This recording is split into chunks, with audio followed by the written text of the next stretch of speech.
Beberapa waktu ini viral beberapa ustadz mu'alaf yang memberikan ceramah dan diupload ke media sosial. Mereka disebut mu'alaf karena pindah agama dari agama A ke agama B.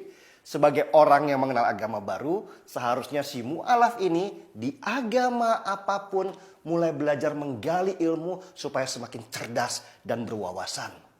Lucunya fenomena belakangan ini, si mu'alaf yang seharusnya belajar malah didaulat untuk mengajar. Mereka kemudian disebut ustadz yang kalau diartikan bermakna pendidik atau pengajar. Si mu'alafnya mau lagi. Bukannya merasa rendah diri dan bilang, maaf saya harus banyak belajar. Mereka malah dengan tinggi hati mengambil podium dan kursi lalu mengajarkan pelajaran di mana mereka seharusnya banyak belajar. Apa jualan mereka? Ya pasti menjelek-jelekan agama sebelumnya yang mereka anut. Persis seperti sales Coca-Cola yang pindah ke Pepsi dan cerita buruknya Coca-Cola dari A sampai Z. Mereka harus jualan kejelekan-kejelekan itu karena memang tidak ada ilmu yang bisa mereka ajarkan. Akhirnya mereka menggali-gali. Apa ya yang harus gua tonjolkan? Gua cerdas kagak, bego iya.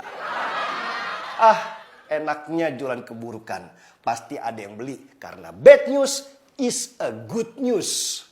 Dan sebagai aksesori tambahan, si mu'alaf itu kemudian mengarang cerita dan menambah-nambahkan gelar. Ada yang bilang pernah sekolah sampai S3 di Vatikan lah. Padahal mana ada sekolah di Vatikan. Ada yang bilang dulu pernah sekolah teologi sampai selesai. Nggak lama ada yang bongkar kalau dia sekolah saja tidak usai. Gelar-gelar dan cerita bombastis itu harus ada. Namanya sales. Kalau nggak ada gituan, siapa yang mau ngundang? Dan sesudah gelar ditambahkan, lalu ganti pakaian dengan nuansa ke Arab-Araban. Harus ada gitunya, soalnya di negara berflower ini, Arab identik dengan Islam. Jadi harus pakai gamis putih, terus sorban, jenggot pelihara sedikit, belajar cengkok Arab, dan hafalkan 1-2 ayat tentang sabar dan ikhlas. Jadi deh, ustadz. Mirip tahu bulat yang digoreng dadakan. Dan seperti hukum pasar, ada aja pembelinya. Pembelinya ya mereka yang juga baru belajar agama, tapi sudah merasa paling beriman. Lucu memang, yang ngajar bodoh, yang dengerin juga bodoh. Akhirnya yang diceritakan adalah kebodohan-kebodohan. Gak ada ilmu yang bertambah. Mereka saling berkhayal bahwa dirinya adalah yang paling benar dan semua di sekitarnya salah. Kalau kata generasi milenial, pembicara dan jamaahnya halu semua. Aneh memang. Bagaimana seorang karateka sabuk putih bisa dapat ilmu dari seorang karateka sabuk putih juga? Mereka sama-sama sedang belajar. Dan fenomena ini sudah ada sejak lama. Ada yang namanya Yahya Waloni, ada Felix Xiao, ada Irene Handono yang ngaku dulunya biarawati dan sekarang muncul yang namanya Bangun Samudra. Selain nama-nama itu, di akar rumput juga ada beberapa, tapi belum dikenal.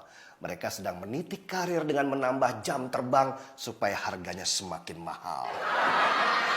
Kenapa orang-orang ini eksis?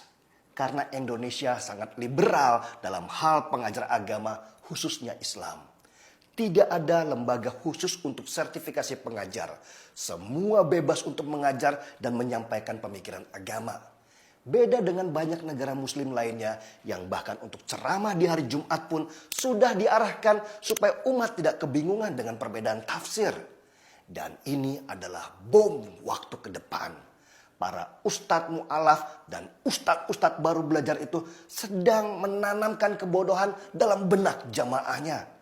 Mereka suka mengambil ayat-ayat perang dalam kitab suci tanpa pernah belajar kapan ayat itu dikeluarkan dan pada waktu apa. Pokoknya hajar biar dianggap pintar. Ketika seorang muslim semakin lama semakin bodoh, akhirnya mereka tanpa sadar menjadi intoleran dan radikal. Dan jika komunitas beginian semakin banyak, mereka akan memaksakan kebodohannya kepada orang sekitar dengan tekanan massa dan kekuatan minus akal. Indonesia kalau tidak segera membenahi dirinya mulai sekarang, kelak akan menuai apa yang mereka tanam.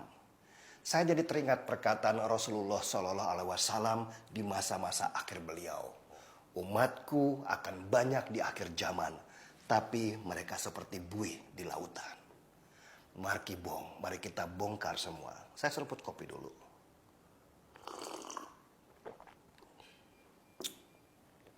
Saya Denny Siregar, kita di acara